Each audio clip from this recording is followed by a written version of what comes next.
ಹತ್ತಿ ಚಿತ್ತ ಮತ್ತು ಎಂಬ ಪದ್ಯವನ್ನು ಟಿ ಯಲ್ಲಪ್ಪ ಅವರು ರಚಿಸಿದ್ದಾರೆ. ಒಂದು ಬೆಳಗುತ್ತಿರುವಂತಹ ಹಣತೆ ಹೇಗೆ ಬೆಳಕನ್ನು ನೀಡುತ್ತೋ ಅದೇ ರೀತಿಯಾಗಿ ಜೀವಂತವಾಗಿರುವಂತಹ ಚಿತ್ತ ಆತ್ಮ ಸಹ ಭೌತಿಕವಾಗಿ ಕೆಲಸ ಬೇರೆ ಬೇರೆ ಆಗಿರುತ್ತೆ, ಆದರೆ ಆಶಯ ಮಾತ್ರ ಒಂದೇ.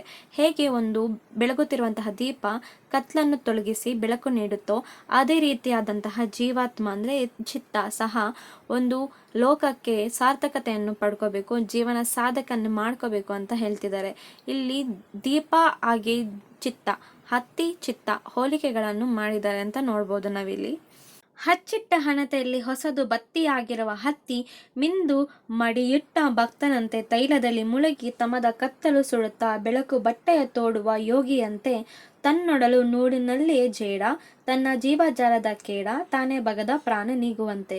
ಇಲ್ಲಿ ಹಚ್ಚಿಟ್ಟ ಹಣತೆ ಅಂದ್ರೆ ದೀಪದಲ್ಲಿ ಬತ್ತಿ ಹೇಗೆ ಕಾಣಿಸ್ತಿದೆ ಅಂತ ಕವಿ ಹಾಗೆ ಹೋಲಿಕೆ ಸಹ ಮಾಡ್ತಿದ್ದಾರೆ. ಮಡಿಯುಟ್ಟ ಭಕ್ತನಂದ್ರೆ ಸ್ನಾನ ಮಾಡಿದಂತಹ ಭಕ್ತನು ಇರ್ತಾನಲ್ಲ ಆ ರೀತಿಯಾಗಿ ಕಾಣಿಸ್ತಿದೆ.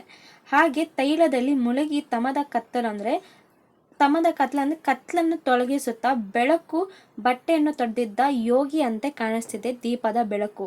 ಅದೇ ರೀತಿಯಾಗಿ ಜೇಡ ಹೇಗೆ ಹಂಗೆ ಸುಟ್ಟಾಕೋಬಿಟ್ಟು ಆ ಜೇಡದಲ್ಲಿ ಸಾವನ್ನು ಅವಲಂಬಿಸುತ್ತಲ್ಲ, ಅದ್ರ ಬಗ್ಗೆ ಪ್ರಾಣ ಕಳ್ಕೊಳ್ತಲ್ಲ ಅಂತ ಹೇಳ್ತಿದ್ದಾರೆ.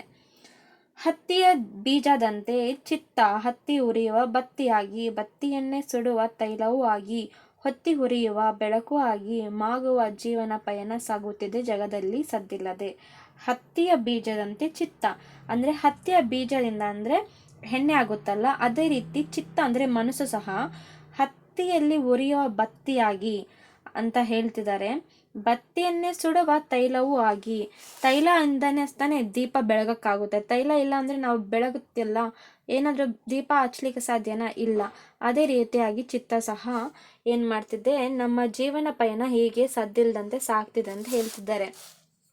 ಇದ್ದಿದೆ ಇತ್ತು ನಿದ್ದೆ ತಿಳಿದಿದೆ ಮಗು ಅತ್ತದು ಹಾಲಿಗೋ ಅಮ್ಮನಿಗೋ ಅಮ್ಮನಿದ್ದು ಬಾಟ್ಲಿನ ಹಾಲಿಗೋ ಬಾಯೊಡುವ ಮಗು ಅನಾಥವೆಂದು ಕರೆಯಲಾಗದ ಭಾವ ಇದು ಇಲ್ಲದಂತೆ ಸಂತೈಸುತ್ತಿದೆ ಇನ್ನು. ಅಂದ್ರೆ ಮಗು ನಿದ್ದೆಯಿಂದ ಎದ್ದಿದೆ, ಮಗು ಅಳ್ತಿದೆ, ಆದ್ರೆ ಮಗು ಅಳ್ತಿರೋದು ಹಾಲಿಗೋ ಇಲ್ಲಾಂದ್ರೆ ಅಮ್ಮನಿಗೋ ಇಲ್ಲಾಂದ್ರೆ ಬಾಟ್ಲಿ ಇರುವಂತಹ ಬಾಯೊಡುವ ಹಾಲಿಗೋ ಅಂತ ಹೇಳ್ತಿದ್ದಾರೆ. ಆ ಮಗುನ ಅನಾಥ ಅಂತ ಹೇಳಕ್ಕಿಲ್ಲ, ಆದರೆ ಇಲ್ಲ ಅಂತಾನು ಹೇಳಕ್ಕಿಲ್ಲ ಅಂತ ಹೇಳ್ತಿದ್ದಾರೆ. ತೈಲ ತೀರಿದೆ ಎಂದು ತಿಳಿದಿತ್ತು ದೀಪ ಆರಿದ ಮೇಲೆ ಆತ್ಮಕ್ಕೂ ಕಮಟ ಹತ್ತುವ ತನಕ ಬತ್ತಿ ಮುಗ್ದಿದೆ ಎಂದು ತಿಳಿಯುವುದಾದರೆ ಹೇಗೆ? ಇವಾಗ ದೀಪದಲ್ಲಿ ಎಣ್ಣೆ ಮುಗ್ದಾಗ ನಮಗೆ ಗೊತ್ತಾಗುತ್ತೆ ಏನಂದ್ರೆ ದೀಪ ಆರೋಗಿದೆ ಅಂದ್ರೆ, ಯಾಕಂದ್ರೆ ಕಮಟು ವಾಸನೆ ಬರುತ್ತೆ, ಒಂದು ಕೆಟ್ಟದಾದ ವಾಸನೆ ಬರುತ್ತೆ, ಅದರಿಂದ ದೀಪ ಆರೋಗಿದೆ ಅಂತ ನಮ್ಗೆ ತಿಳಿಯುತ್ತೆ. ಆದ್ರೆ ಮನುಷ್ಯನ ಆತ್ಮ ಯಾವಾಗ ಆ ಥರ ಆಗುತ್ತೆ ಅಂತ ನಮ್ಗೆ ಗೊತ್ತಾ? ಅದೇನಂದ್ರೆ ಅವನು ಮನುಷ್ಯನ ಆಯುಷು ತೀರಿದೆ ಎಂದು ಅರ್ಥ. ಅವನು ಕೆಟ್ಟ ದಾರಿಯಲ್ಲಿ ನಡೆದಾಗ, ಮನುಷ್ಯ ಕೆಟ್ಟ ಕರ್ತವ್ಯ ಅಥವಾ ಕೆಟ್ಟ ವರ್ತನೆಗಳು ಮಾಡಿದಾಗ ಆತನ ಆತ್ಮ ನಾಶ ಆಗಿದೆ ಅಂತ ನಮಗೆ ಅರಿವಾಗುತ್ತೆ ಅಂತ ಹೇಳ್ತಿದ್ದಾರೆ.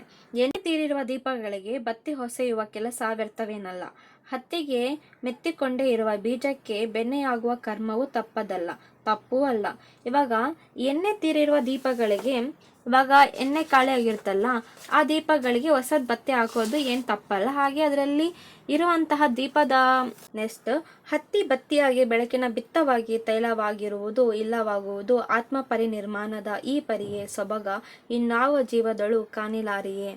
ಅಂದ್ರೆ ಹತ್ತಿ ಬತ್ತಿಯಾಗಿ ಬೆಳಕಿನ ಬೀಜವಾಗಿ ತೈಲವೂ ಆಗಿ ಹುರಿದು ಹತ್ತಿಯ ಬೀಜ ಆತ್ಮ ಪರಿನಿರ್ಮಾಣ ಅಂದ್ರೆ ಮುಕ್ತಿಯನ್ನು ಹೊಂದುವ ಈ ಪರಿಯ ಸೊಬಗನ್ನು ಹತ್ತಿಯೆಲ್ಲ ಬಿಟ್ಟರೆ ಇನ್ನಾವ ಜೀವನದಲ್ಲಿ ಕಾಣಲು ಸಾಧ್ಯ ಅಂತ ಹೇಳ್ತಿದ್ದಾರೆ. ಇಲ್ಲಿ ಜೀವಾತ್ಮದ ಸಾರ್ಥಕತೆ ಇರುವುದು ತನ್ನದ ಅಹಂಕಾರವನ್ನು ಸುಟ್ಟಿಕೊಂಡು ಬೆಳಕನ್ನು ಜ್ಞಾನವನ್ನು ಹೊಂದುವುದರಲ್ಲಿ.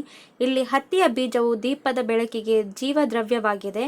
ಹತ್ತಿಗೆ ತನ್ನನ್ನು ತಾನೇ ಸುಟ್ಟುಕೊಂಡು ಬೆಳಕನ್ನು ನೀಡಿ ಜಗದ ಕತ್ತಲನ್ನು ನೀಗುವುದಕ್ಕೆ ಯತ್ನಿಸುತ್ತವೆ. ಜೀವಾತ್ಮವು ಇದೇ ರೀತಿ ಕಾರ್ಯಪ್ರವೃತ್ತವಾಗಬೇಕೆಂಬ ಆಶಯ ಕವಿದಾಗಿದೆ. ಹಾಗೆ ಸದ್ದಿಲ್ಲದೆ ದುಡಿದು ಲೋಕಕ್ಕೆ ದೊಡ್ಡ ಕೊಡುಗೆ ಅರಿವಿನ ಬೆಳಕನ್ನು ಕೊಟ್ಟ ಹೋದು ಸಾಧಕರೇ ಸಾರ್ಥಕ ಬದುಕನ್ನು ವಿಶಿಷ್ಟ ರೀತಿಯಲ್ಲಿ ಕವಿತೆ ಧ್ವನಿಸುತ್ತಿದೆ. ಇವಾಗ ಒಂದು ಅಂಕದ ಪ್ರಶ್ನೆ, ಎಣ್ಣೆಯಲ್ಲಿ ನೆನೆದ ಬತ್ತಿ ಹೇಗೆ ಕಾಣುತ್ತದೆ? ಮಡಿ ಇಟ್ಟ ಭಕ್ತನಂತೆ. ಎರಡನೇ ಪ್ರಶ್ನೆ, ಚಿತ್ತವನ್ನು ಯಾವುದಕ್ಕೆ ಹೋಲಿಸಲಾಗಿದೆ? ಚಿತ್ತವನ್ನು ಹತ್ತಿಗೆ ಹೋಲಿಸಲಾಗಿದೆ. ಅನಾಥ ಭಾವವನ್ನು ಸೂಚಿಸುವ ಪದ ಯಾವುದು? ಮಗು. ನಾಲ್ಕನೇದು, ಹತ್ತಿಯ ಬೀಜಕ್ಕೆ ಯಾವುದು ತಪ್ಪದ ಕರ್ಮ? ಬೆಣ್ಣೆಯಾಗುವುದು. 5. ವ್ಯರ್ಥವಲ್ಲದ ಕೆಲಸ ಯಾವುದು? ಎಣ್ಣೆ ತೀರಿರುವ ದೀಪಗಳಿಗೆ ಬತ್ತಿ ಹೊಡೆಯುವ ಕೆಲಸ.